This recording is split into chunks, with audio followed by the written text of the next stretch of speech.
Assalamualaikum warahmatullahi wabarakatuh. Perkenalkan, kami dari kelompok 1 ingin menjelaskan gejala penyakit tumbuhan. Anggota kami antara lain yang pertama, Dwi Prasetyani dengan NIM 134-19003. Yang selanjutnya yaitu Rizkan Nabawi Julhata dengan NIM 134-19007. Selanjutnya, saya sendiri Bima Abdi Prasetyo dengan NIM 134-19008. Yang terakhir yaitu Sartika Sari dengan NIM 134-19011. Materi yang pertama akan disampaikan oleh Saudari Dwi Prasetyani. Gejala adalah keadaan penyakit yang merupakan perwujudan dan reaksi fisiologi dari tanaman terhadap kegiatan yang bersifat merusak yang disebabkan oleh patogen. Setiap penyakit pada tanaman tertentu akan memberikan gejala khusus yang biasanya timbul dalam suatu rangkaian selama terjadinya penyakit. Sedangkan penyakit tanaman yaitu terjadinya perubahan fungsi sel dan jaringan inang sebagai akibat gangguan yang terus-menerus oleh agensi patogen atau faktor lingkungan dan berkembangnya gejala dan ketidakmampuan tumbuhan untuk memberi hasil yang cukup kualitas maupun kuantitasnya. Jadi pengertian dari gejala penyakit tanaman adalah kelainan atau penyimpangan dari keadaan normal tanaman akibat adanya gangguan penyebab penyakit dan gejala dapat dilihat dengan mata telanjang. Selanjutnya yaitu cara timbulnya penyakit tanaman ada 3, yaitu penyakit endemi, di mana penyakit endemi adalah penyakit pada tumbuhan jika serangannya meluas atau menurun, dengan tingkat serangan tinggi atau rendah dan berlangsung dari tahun ke tahun. Hal ini menunjukkan bahwa patogen dapat mempertahankan hidupnya dari satu musim ke musim yang lainnya, dalam tanah atau tumbuhan liar sebagai inangnya. Dan yang kedua yaitu penyakit epidemi, yaitu penyakit yang timbul meluas dalam tingkat populasi dan terjadinya secara periode. Dan yang terakhir yaitu penyakit sporadis, yaitu penyakit yang timbul tiba-tiba dengan interval yang tidak menentu dan tidak teratur begitu juga dengan lokasinya. Sedangkan selanjutnya yaitu sifat gejala penyakit.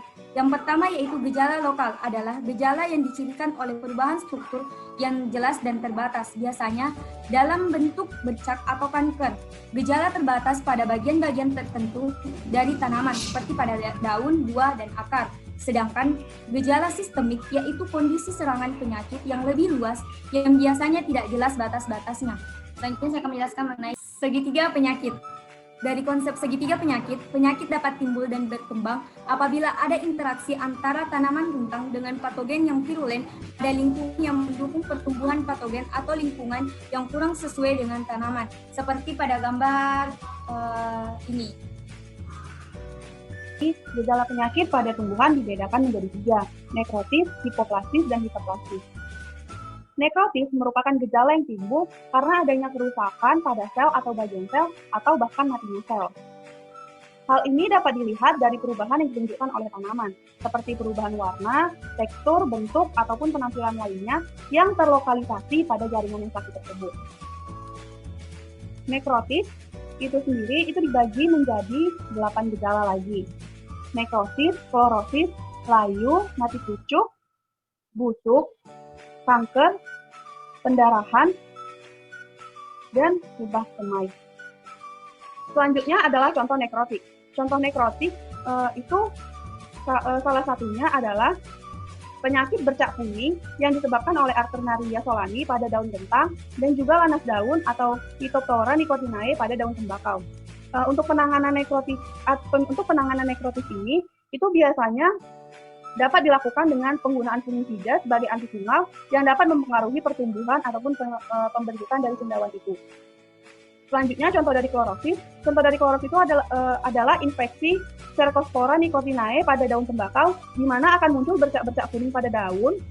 Dan klorosis ini tuh dapat ditangani dengan penggunaan pestisida yang tepat dan memperbaiki intensitas cahaya yang akan diterima oleh tanaman. Yang ketiga adalah layu. Layu, contoh dari kelayuan ini itu adalah layu bakteri yang disebabkan oleh Pseudomonas solanearum pada tanaman kentang. Kelayuan itu dapat diatasi untuk pada tanaman kentang. Kelayuan dapat diatasi dengan menggunakan agen hayati seperti bio-SPF dengan bahan aktif Pseudomonas. Dan tanaman yang sudah diserang itu sesegera mungkin dicabut dan dibakar, kemudian lahan dibersihkan dari sisa-sisa tanaman agar tidak ada patogen yang ketinggal lagi di tanaman tersebut. Selanjutnya mati pucuk. contoh mati pucuk ini itu ada pada jeruk, di mana hal itu disebabkan oleh Colectorium gliosporaides, dan juga mati pucuk pada biji tanaman jabon yang disebabkan oleh Anthocephalus cadamba. Untuk mengatasi mati pucuk, itu biasanya dapat dilakukan dengan pengendalian kimiawi. Yang kelima adalah busuk. Contoh dari busuk ini misalnya itu busuk akar atau Phytophthora sp pada jeruk, dan busuk leher akar yang disebabkan oleh Ursulina deusta pada akar teh. Untuk busuk ini, itu dapat dilakukan pengendalian dengan fungisida atau agensi hayati yang ramah lingkungan seperti Trichoderma, serta bahan nabati seperti cengkeh. Kemudian contoh dari rebah semai, itu rebah semai yang terjadi pada batang kopi yang disebabkan oleh jamur Rhizoctonia solani. Untuk rebah semai itu dapat ditangani dengan menggunakan GDM Black Boss pada saat mengolah tanah. Selanjutnya contoh dari kanker, contohnya itu kanker batang yang disebabkan Phytophthora palmifera pada tanaman durian. Untuk penyakit kanker ini dapat dikendalikan atau ditangani dengan melakukan pengendalian secara mekanis, biologis, dan kimiawi.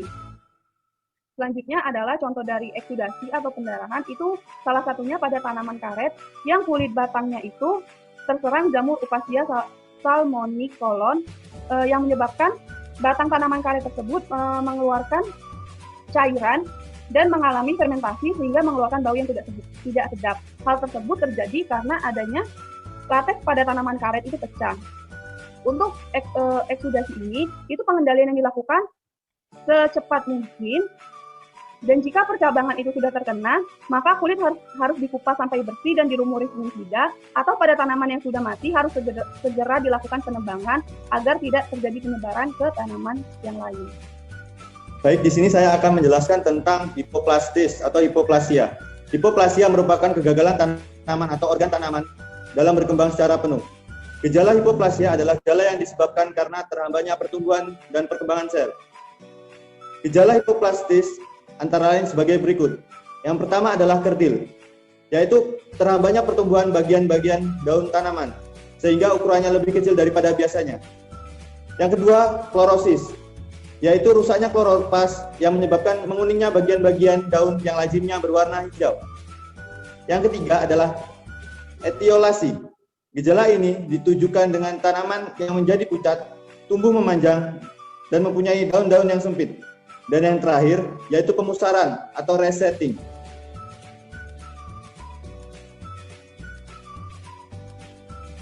Contoh-contoh dari hipoplasis antara lain, yang pertama adalah etiolasi yang menyebabkan tumbuhan menjadi pucat dan tumbuh memanjang dan mempunyai daun-daun yang sempit karena mengalami kekurangan cahaya.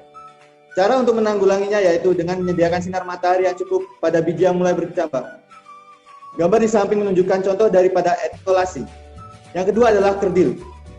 Kerdil ialah gejala vital yang disebabkan karena terhambatnya pertumbuhan sehingga ukurannya menjadi lebih kecil daripada biasanya.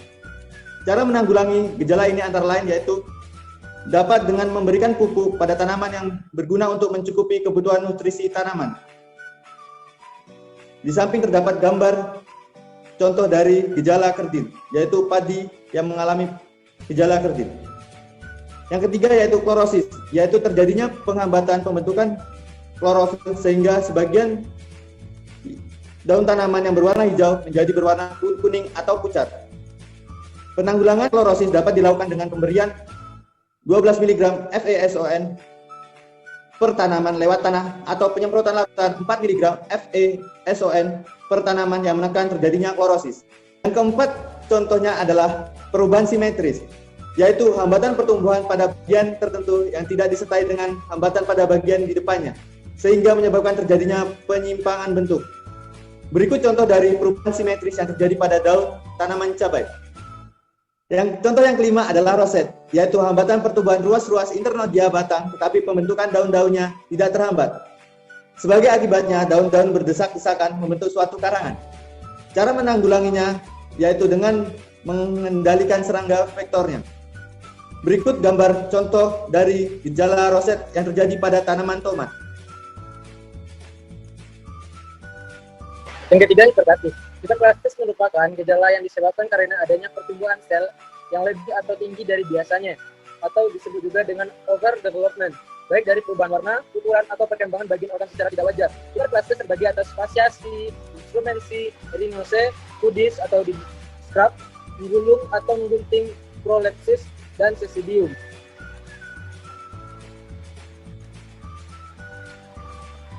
Gejala hiperplastis. Yang pertama yaitu menggulung atau mengeriting, yaitu gejala gulung daun atau leaf roll atau gejala mengeriting atau curling yang disebabkan karena pertumbuhan yang tidak seimbang di bagian-bagian daun.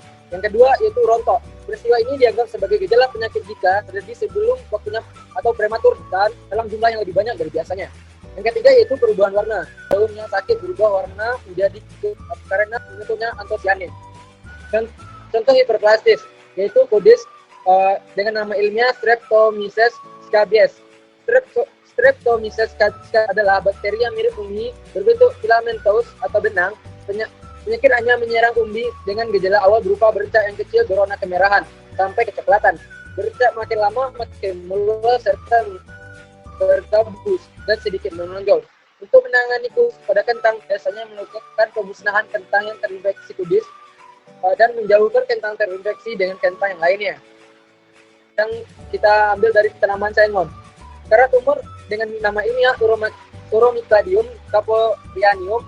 Penyebab penyakit karat tumor pada sengon ialah jenis bunyi. Yang kedua, karat tumor. Yang kedua, karat tumor. Penyebab penyakit karat tumor pada sengon ialah jenis bunyi Uromycladium caporeanium. Ini ya, maka Uromycladium juga bersifat parasit obligat yang hanya dapat hidup apabila memerasit jaringan hidup pada inangnya. Sementara penyakit dapat menjadi melalui penyebaran Ciliospora dengan bantuan atau embun, angin, serangga, dan maupun manusia. Pemakaian pestisida diaplikasikan pada penanganan karat tumor, namun dilakukan secara pemangkasan Yang kedua, karat tumor. Penyebab penyakit karat tumor pada sengon ialah fungi Uromycladium caporeanium atau disingkat dengan SACC. Seperti patogen karat yang lainnya, Uromycladium juga bersifat parasit obligat yang hanya dapat hidup apabila memarasit pada jaringan hidup atau pada inangnya. Penularan penyakit dapat terjadi melalui penyebaran Ciliospora dan bantuan air atau embun, angin, serangga, manusia. Dalam penanganan karat tumor dapat menggunakan pestisida, namun lebih efektif menggunakan pemangkasan pada bagian yang terinfeksi, dan pestisida yang dapat digunakan berupa belerang maupun garam yang dilarutkan lalu disemprotkan pada tanaman. Kesimpulan, gejala penyakit merupakan perubahan struktur morfologi, anatomi, ataupun fisiologi tanaman sebagai reaksi tanaman terhadap patogen. Gejala penyakit tanaman terbagi tiga, yaitu nekrotis, hipoplastis, dan hiperplastis. Untuk penanganannya dapat dilakukan beberapa metode, baik secara alami maupun kimiawi. Pada dasarnya, penggunaannya sesuai dengan dosis yang telah ditentukan agar tidak merusak lingkungan itu sendiri. Sekian presentasi dari kelompok kami. Jika ada kesalahan, kami mohon maaf yang sebesar-besarnya. Jika ada pertanyaan dari teman-teman semua, silakan tinggalkan di kolom komentar. Terima kasih. Wassalamualaikum warahmatullahi wabarakatuh.